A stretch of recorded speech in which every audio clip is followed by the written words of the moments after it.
El siguiente segmento tiene contenido o opinión.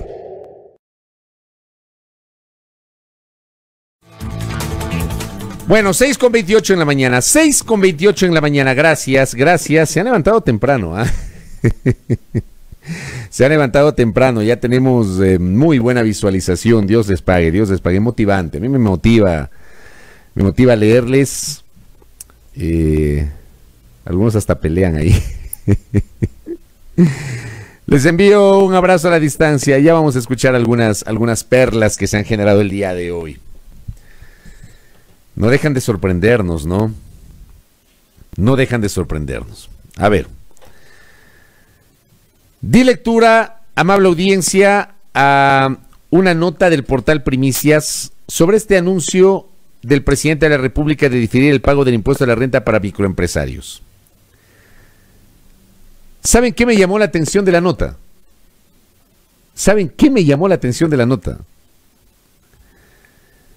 La parte donde dice el portal Primicias, la decisión del presidente Moreno, del mandatario, de diferir el pago del impuesto a la renta para microempresarios, que ojo, había que hacerlo hasta el 31 de enero. Ayer fue 3 de febrero. O sea, no se les ocurrió tomar esta decisión antes del 31 de enero. La tomaron el 3 de febrero. Dice Primicias, y créanme, esto es lo más risible y lo más criticable, perdónenme, pero termina siendo así. La decisión del mandatario se da después de que en redes sociales las personas expresan su malestar sobre el régimen de microempresas. Con todo respeto, aquí en este país las decisiones se toman con base en las tendencias de Twitter. O las decisiones se las piensa, se las planifica, se las socializa. Pregunto yo. O sea, aquí se adoptan las decisiones, se toman decisiones o se reculan las decisiones dependiendo de las tendencias de redes sociales. No con base en una planificación, no con base en un estudio, en analizar la realidad de la economía ecuatoriana. Porque está claro que el gobierno, me imagino yo, que adoptó esta decisión sin avisar además, sin avisar, más allá de que en la nota se explica que ese es uno de los puntos que se estableció en la Ley de Simplificación y Progresividad Tributaria aprobada en 2019. Pero se aplicó sin ningún tipo de socialización. Les voy a explicar. Aquí tengo una explicación pormenorizada para que se pueda entender este tema. Las personas naturales generalmente pagan el impuesto a la renta. Las personas naturales generalmente pagamos el impuesto a la renta del año anterior, en este caso, del ejercicio fiscal del 2019, del 2020, del ejercicio fiscal del 2020, las personas naturales generalmente debíamos pagar el impuesto a la renta hasta marzo del 2021. O sea, usted cuando va y declara el impuesto a la renta que es anual, no como el IVA que es mensual, usted declara hasta marzo del 2021, en este caso, es el impuesto a la renta del ejercicio fiscal de todo el 2020. Si usted va en marzo del 2021, declara todo el impuesto a la renta del 2020. O sea, se paga al siguiente año, año caído. Se paga con año caído. Generalmente es así. Para este año 2021, y esta es la sorpresa, que a todos nos desayunamos con esto, los profesionales que no tenemos relación de dependencia y que nos corresponde facturar, que somos un montón en este país, montón, ¿ya? Que nos toca declarar, que pagamos impuestos, que pagamos anticipos, que pagamos, que nos retienen impuestos cuando cobramos una factura, porque es así. O sea, muchas veces usted ingresa a la página web del SRI y se encuentra con que el impuesto a la renta es 0. Pero eso no significa que no ha pagado, pues. O sea, que pagó por decirle, voy a decir cualquier cosa, que en 2019 aparece que pagó 0 de impuesto a la renta, pero no es tanto así. Porque si usted ha declarado y resulta que en todo el año facturó, hay una serie de mecanismos que le permiten hacer el cruce de sus ingresos con sus gastos. Resulta que cuando usted emite una factura, le retienen una parte del impuesto a la renta. Usted paga durante todo el año impuestos. No es que solamente se pague en marzo, todo el año le descuentan impuestos. Usted paga IVA y paga impuesto a la renta. Además se pagan patentes. Estoy atrasado en el pago de mi patente, por ejemplo, que me he olvidado ahorita que me acuerdo. Te paga patentes. O sea, los profesionales en este país somos castigados. Tiene que pagarle al SRI y tiene que pagarle a las municipalidades. ¿Ya? ¿Qué pasó para este año? Luego de que sin previo aviso, porque no nos avisaron, pasaron a más de 500,000 personas, casi 500,000 de personas naturales, sin previo aviso, nos pasaron al régimen de microempresas. Y se dispuso que por esta ocasión se declare en enero, por esta única vez, la típica. Este país es el país de las por esta única vez, ¿no? Para todo. Entonces se dispuso que por esta única vez, entre comillas, se pase la declaración del impuesto de la renta. Primero que nos pasaron al régimen de microempresarios siendo personas naturales. A mí me pasaron, ¿no? Yo no soy microempresario. Soy periodista. Yo no soy microempresario. Y tengo una factura como persona natural. Sin embargo, yo ahora mismo, perdón que hable en primera persona, pero lo estoy haciendo para graficar, amable audiencia. Lo estoy haciendo para graficar. Resulta que consto como microempresario, siendo persona natural. Y así les ha pasado un montón. 500,000 de personas naturales en este país, sin previo aviso y sin ningún tipo de razonamiento lógico, nos pasaron al régimen de microempresarios. Al momento de efectuar una declaración que genere un valor a pagar, parece pues ahí, luego de la declaración, usted va a pagar tanto, tiene 48 horas para pagar. El hecho de pasar a las personas naturales al régimen de microempresa, tengo este resumen y lo estoy leyendo, porque yo realmente para los temas tributarios soy un desastre. A mí me dan haciendo las declaraciones porque yo no puedo, no entiendo. Perdóneme, soy un ignorante para las declaraciones de impuestos, así que me dan haciendo. El hecho de pasar a las personas naturales al régimen de microempresa significa que debe pagar el 2% sobre todo lo facturado y relacionado a servicios profesionales que prestas. O sea, si con tus facturas tú cobras un arriendo, eso no pagaría. Es decir, ya no es sobre la ganancia que has tenido, porque no toma en cuenta los gastos que has hecho para lograr esa facturación. Es sobre el total facturado. O sea, ya no hay cómo deducir. Ya no hay cómo deducir. Según esta reglamentación que de un día para otro aprobaron. O la pusieron en vigencia. Porque acá, claro, en primicias dicen que esto estaba vigente desde el 2019, pero recién aplicaron. Sin previo aviso. O sea, no te socializaron, no te explicaron. Sin previo aviso. Muchísimos nos enteramos por esas cosas de la vida de que tenemos que cumplir con esta obligación. Obviamente, si al momento de facturar a uno le retienen un porcentaje de renta del valor bruto que deberían pagar, esos valores se cruzan. Las personas naturales que pasaron al régimen de microempresas ya no pueden deducir los gastos personales tampoco. Ustedes no tienen idea la ayuda que para una persona natural que no tiene relación de dependencia y que factura, tiene la deducción de gastos personales para el pago del impuesto a la renta. Vivienda, alimentación, vestuario, educación, salud. No tienen idea el significado que es justamente que de esos valores se pueda deducir y se pueda bajar el pago del impuesto a la renta. Es una ayuda para justamente la persona natural, para el contribuyente. Pero aquí ya no se puede deducir, ¿no? Las personas naturales que pasamos al régimen de microempresa ya no podemos deducir los gastos personales. La primera resolución que cambia el régimen impositivo de las personas fue hecha en octubre del 2020, pero debes declarar bajo el nuevo régimen sobre todo el año. Imagínense ustedes, emiten una resolución en octubre, pero hay que declarar sobre todo el 2020. Y nos pusieron a correr. Y hubimos un montón de gente que ya declaramos. Ya hicimos el trámite, apurados, porque uno se proyecta para marzo. Apurados para completar el trámite hasta el 31 de enero. Y resulta que el 3 de enero se les ocurre hacer el anuncio, ¿no? Tenemos buenas noticias. y difieren el trámite hasta noviembre. Es una burla. Perdónenme, pero es una burla. El 3 de febrero, perdón. Es una burla. Yo quisiera entender este tipo de cosas. ¿Cómo toman las decisiones? Y toman la decisión 3 días después de que finalizó el mes en el cual había que presentar la declaración. Entonces, ¿cómo es esto? Gracias a Susana Naranjo, que también está en la misma onda. Dice, así es, nos enteramos por casualidad. Yo me enteré por casualidad. La persona que me lleva los impuestos se enteró por casualidad. Yo, como les digo, yo ignoro los temas, soy un ignorante para los temas tributarios, soy un desastre. Yo no sé hacer una declaración. Si no me dan haciendo, créanme, sería yo moroso con el fisco.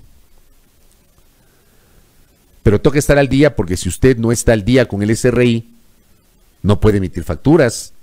Y si se le acaba la vigencia de las facturas, usted no puede mandar a hacer nuevas facturas. Corresponde estar al día. Acá Huguito Mejía me dice, también ahora se incluye turismo. ¿En qué, Huguito? Explíqueme. Una barbaridad. Esto es lo que pasa. Pero digo, fundamentalmente a mí me llama la atención, querida audiencia, que ¿cómo las... ¿A qué María del Mar Barcara dice? A ver, estoy viéndole de refilón. Hola, María del Mar. Que también factura. Yo me enteré por Twitter, dice. Habla en serio. O sea, uno se entera de casualidad, no socializan las decisiones, se toman decisiones, deberían hasta capacitar, explicar por qué una persona natural le ponen en el régimen de microempresas. O sea, explíqueme eso. Yo no lo entiendo. De verdad que este tipo de cosas llaman la atención. Lo peor es que, te digo, lo que más me llama la atención, ya tomaron la decisión, ya uno se murió de las iras y le correspondió cumplir, porque esa es la típica en este país. Y resulta que en los transcurridos los 3 primeros días de febrero, anuncian, no, bonitos, ya no se preocupen. Si no declararon hasta el 31 de enero, no importa, tienen chance hasta noviembre. El 3 de febrero. O sea, no hay derecho. No hay derecho a que se maneje con una ligereza, de un modo tan deportivo, este tipo de cosas. Que no se socialice, que no se explique. Tiene los medios de comunicación. Y me imagino yo que el SRI, aparte de la señora directora, debe tener técnicos para que vayan a los medios de comunicación y expliquen. Pidan entrevistas con los medios. Como siempre ha sido. Cuando tienen un cambio tributario, siempre había sido así. Del SRI, el área de comunicación, llama a los medios y piden entrevistas. ¿Saben qué? Desde tal fecha va a entrar en vigencia el régimen tal. Queremos explicar a la audiencia. Pidan entrevistas. Socialicen el tema. Si no tienen plata para publicidad, pidan entrevistas. Socialicen en las redes. Pero nada de eso hacen. Y uno se entera de suerte de determinadas decisiones, como esta, de suerte. Había que cumplir, pues. Si uno no cumple, le multan. O le sacan de la denominada o de la mal llamada lista blanca, así le llamaban, a la del SRI. Bueno, esta es una perla. Me avisan si tenemos el video. Ya mismo tenemos un videíto, porque ayer hubo otra perla.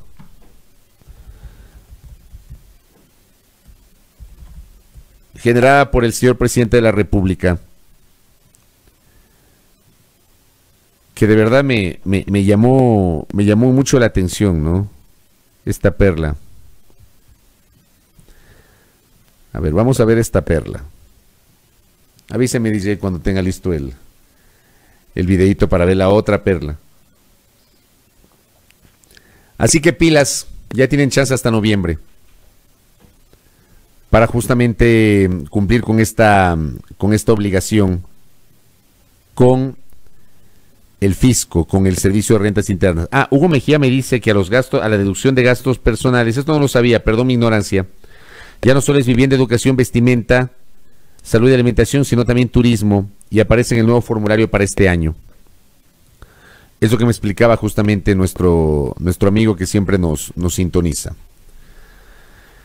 Ayer el presidente de la República se manda otra perla. Y digo, hace algunas semanas el ministro de la Vivienda estuvo aquí en este espacio, Silrá lo entrevistó, y Silrá le preguntó recurrentemente, le hizo la pregunta recurrente de cuántas casas ha construido el gobierno y con cuántas casas piensa el gobierno terminar su mandato, con cuántas casas construidas. Los que nos siguen todos los días, seguramente les invito a hacer un ejercicio de memoria, recordarán esa entrevista, porque Silrat le preguntó en varias ocasiones al ministro de la Vivienda. Varias ocasiones. Dígame cuántas casas han construido, dígame con cuántas casas va a cerrar el 2020, dígame con cuántas casas va a cerrar el gobierno hasta el 24 de mayo del 2021. Pregunta recurrente que no tuvo respuesta porque el señor ministro no tenía a la mano las cifras. ¿Qué dijo ayer el presidente de la República? Vamos a escuchar unos segunditos de una intervención que tuvo el primer mandatario, que no es invento de la prensa, ojalá que no digan que la prensa les ha descontextualizado. Pero dijo el señor presidente de la República en ese encuentro que tiene con comunicadores sociales una vez a la semana, que es el diálogo con el presidente, que es un diálogo un poco corto, donde han hablado de este tema. Escuchemos al señor presidente. Sin embargo, las casas que hemos construido y estamos construyendo son, en total, muchísimo más que todas las que se han construido para beneficio social en todos los gobiernos desde hace más de 20 años. Para que tengamos claro, y casas, ustedes las han visto, Mónica, casas bonitas, con comunidad. Incluso hay unas que tienen hasta piscina cubierta, por favor, porque a los pobres no hay por qué tratarlos mal, no hay por qué tratarlos mal. A los pobres hay que tratarlos con la dignidad. Eso dijo el señor presidente el día de ayer.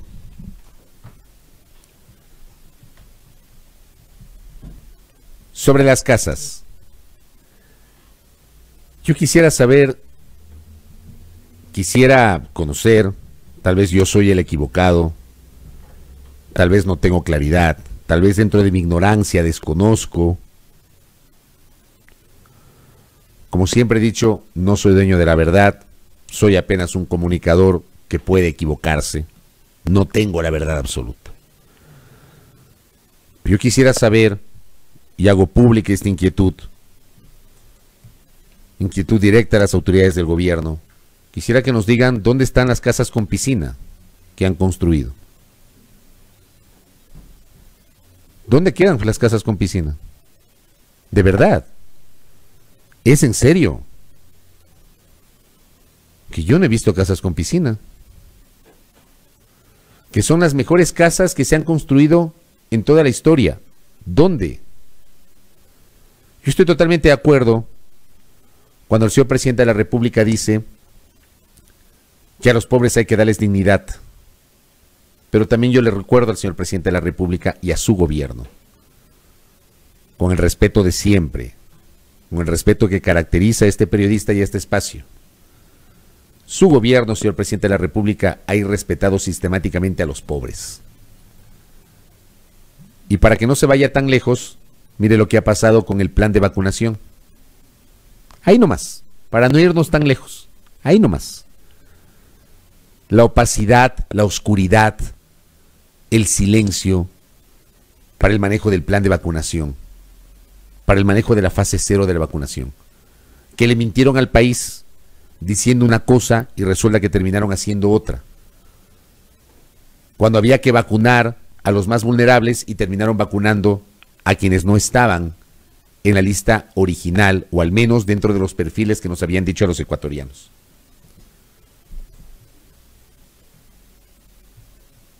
Así que creo que se requiere coherencia entre el discurso y la praxis.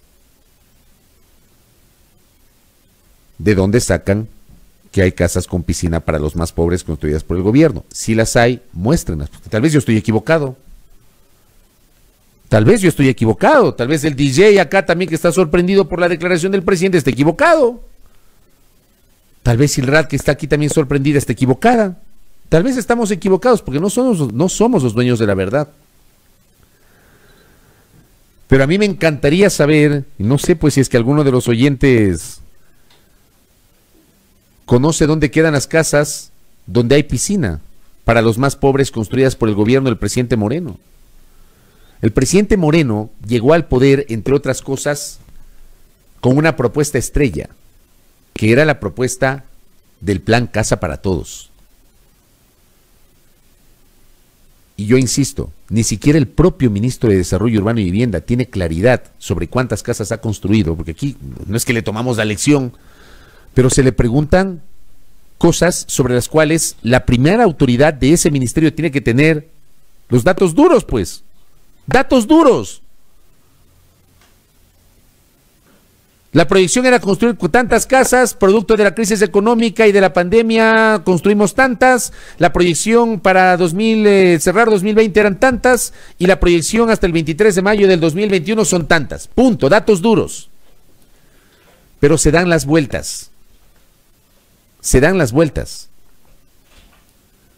Este tipo de declaraciones terminan convirtiéndose en un meme, querida audiencia, un meme.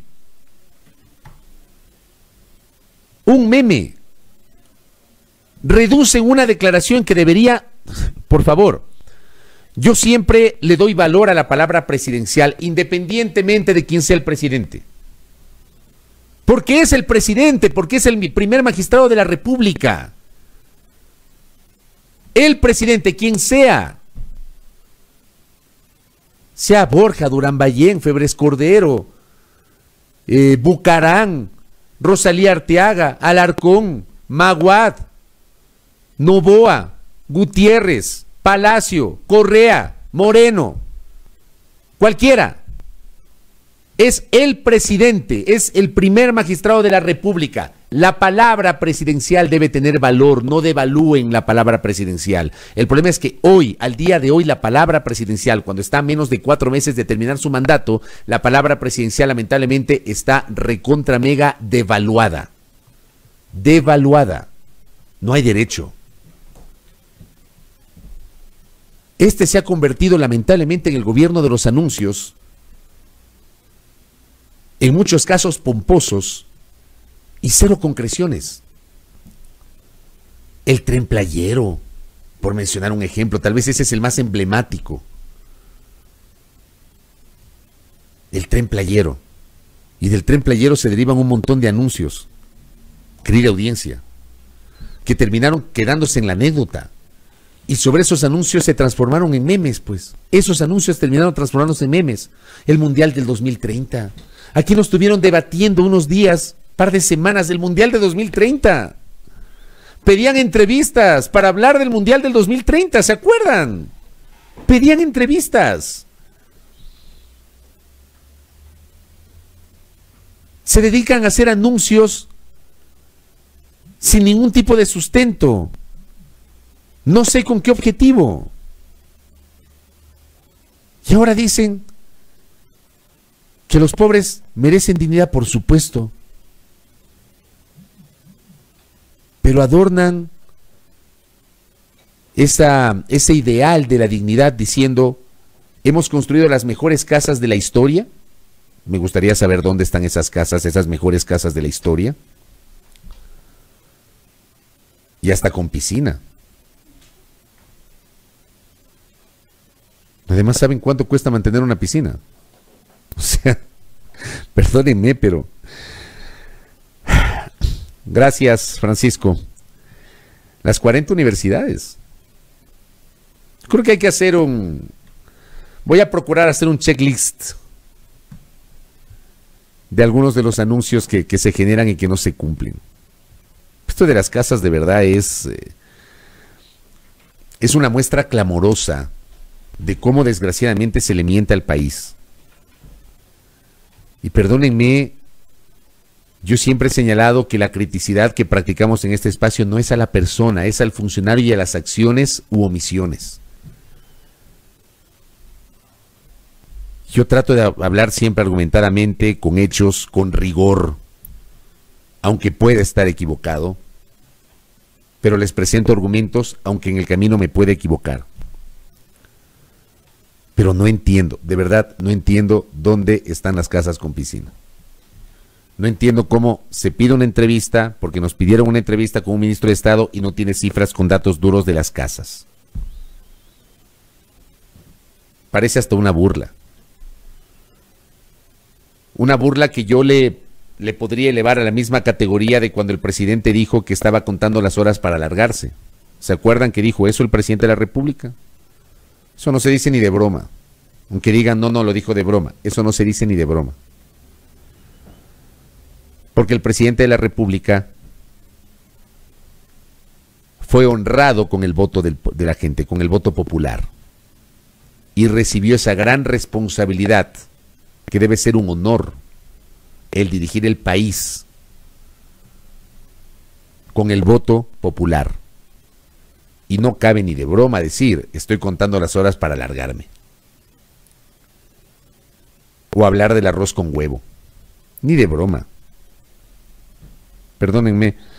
Aquí, por ejemplo, alguna interacción. Me leyó la mente Enrique, el arroz con huevo. Gustavo Arellano me dice, soy constructor, me dice que en Carchi no ha llegado ni el 10% de las casas que se hicieron anteriormente. Yo quiero saber dónde están las casas. ¿Dónde están las casas? ¿Dónde están esos planes de vivienda? ¿Cuáles son los beneficiarios? ¿En qué sectores? ¿En qué ciudades? Es obvio que no se iba a cumplir con la propuesta, con oferta de campaña, por múltiples factores. Es obvio. Pero le siguen vendiendo humo a la gente. Siguen vendiendo humo a la gente. Esto es la venta de humo que yo siempre critico. Gracias, Giovanni. Las 1000 canchas de fútbol. ¿Se acuerdan del proyecto donde incluso estuvo ahí participando el entonces vicepresidente Otto Sonnenholzner, el de las canchas de fútbol? Me imagino yo que ahora el argumento debe ser la pandemia, porque claro, no hay cómo jugar fútbol.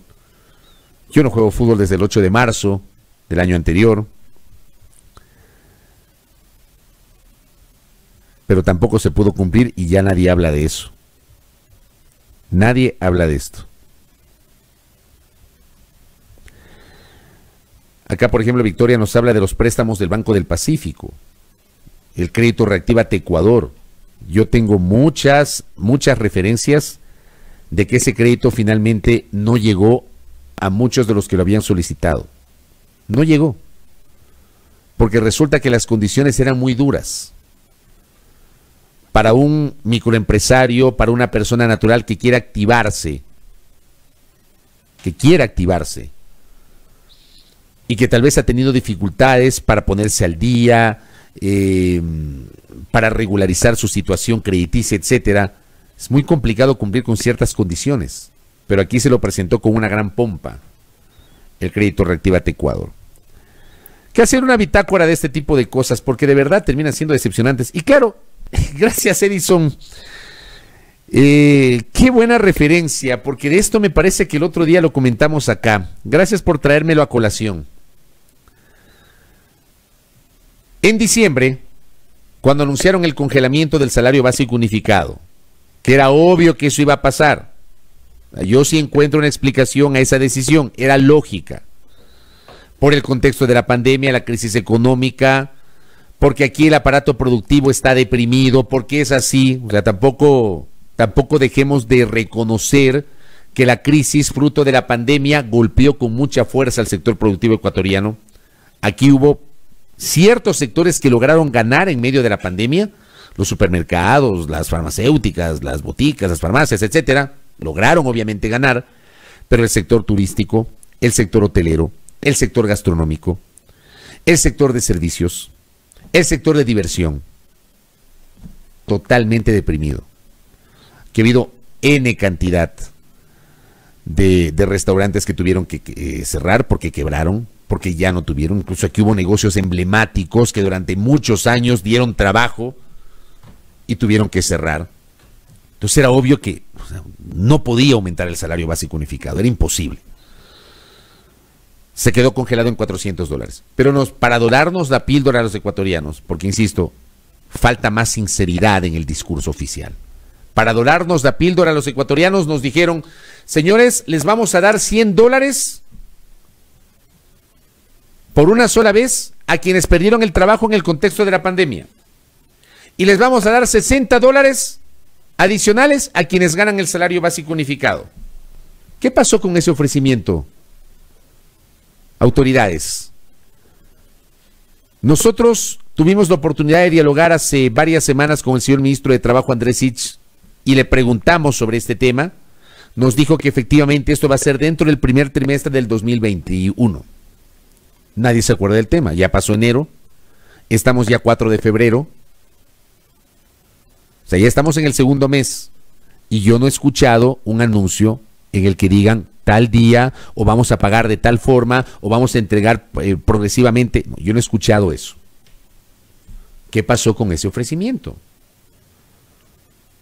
¿Por qué ofrecen si no van a cumplir? Se aprovechan de la memoria corta de la gente. Como aquí tenemos una memoria corta impresionante y nos olvidamos de las cosas, entonces la gente ya se olvida. En medio de la campaña política, los avatares de la política, la situación económica, la gente necesita trabajar, la gente necesita activar su economía, necesita movilizarse, tenemos la pandemia. Entonces la gente se olvida. La gente se olvida. Y de esto poco o nada se habla. De esto poco o nada se habla. ¿Por qué? Porque en este país somos megacoyunturales. Megacoyunturales. Complejo el tema. Esos son esta es la venta de humo que yo critico recurrentemente, que hacen las autoridades, que muchas veces hacen los políticos. Y amable audiencia, ustedes y nosotros tenemos que tener un juicio crítico de lo que está pasando. Les dejo ahí para el debate público. Bueno, voy a cerrar el comentario del día de hoy. Dios les pague por la enorme visualización que tenemos a esta hora. Gracias por compartir la opinión de quien les habla, por discrepar con la opinión de quien les habla. Esa es la libertad de expresión y yo valoro que escuchen esta opinión que no pretende ser la última opinión, porque yo no soy dueño de la verdad, no soy nadie, soy un periodista. Que me siento comprometido con ustedes, que son mi audiencia, son nuestra audiencia, y puedo estar en el camino equivocado.